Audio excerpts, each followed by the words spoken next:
is a proud corporate partner of Texas Tech Athletics. Today, it's Texas Tech and Oklahoma.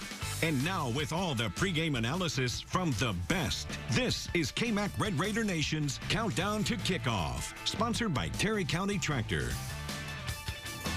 Good morning and welcome into Red Raider Nation's Countdown to Kickoff. David Collier alongside Eric Kelly, that guy right there, as we get you ready for Texas Tech and Oklahoma tonight at 7 at Jones AT&T Stadium. Yeah, David, doing some mental math here. I think it's 15th time Texas Tech football played on Halloween. Okay. First time they've hosted a Big 12 game on Halloween night. That's just all hashtag analytics. And a scary sight if you're the Red Raiders on the other side being Oklahoma. No doubt about that. We'll have much more on that coming up in the next half hour. We also look at the players that could be asked to do more tonight against the Sooners. Also ahead, our friends in Oklahoma City join us to break down this edition of the Sooner Squad. And later, Ryan Hyatt will join us in studio to give his final call on the matchup between the Red Raiders and Sooners. And David, we'll start where we start, a lot of games with Matt Wells, especially in Big 12 play. Because sometimes, you get up and down in the gym a little bit, right? A little pick-up basketball. Yeah, for like a quarter. Yeah, so when you're a guy, pick-up basketball player, just a basketball player in general, you start off a little bit cold. You just need to see one go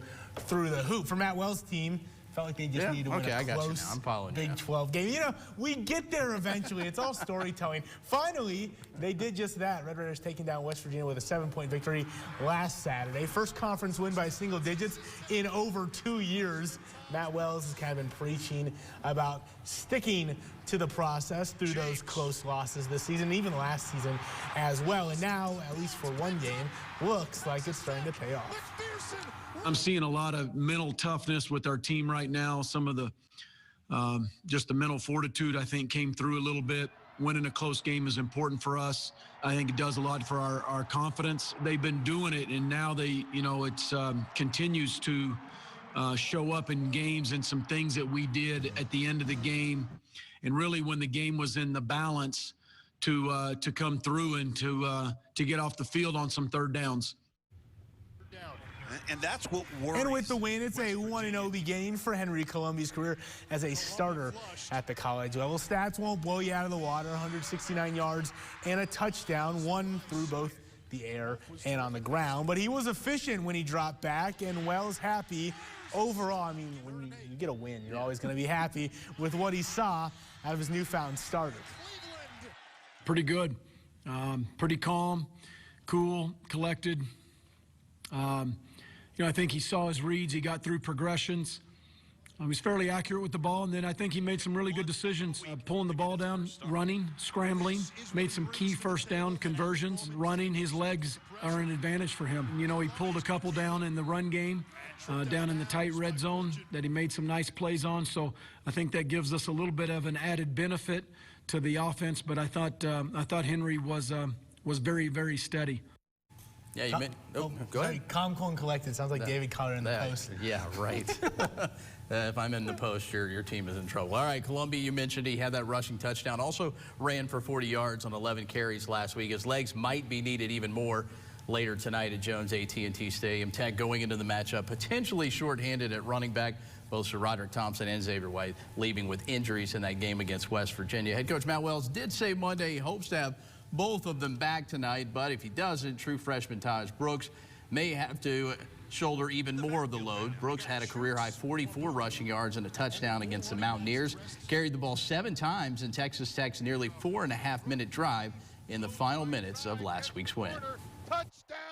He made some nice cuts and ran hard for 2, 3, 4 yards, and those are some tough, hard-earned runs. What stood out was his ability to make guys miss in space with kind of a lateral cut. We kind of thought he had that and expected him to do that, and then he's done it.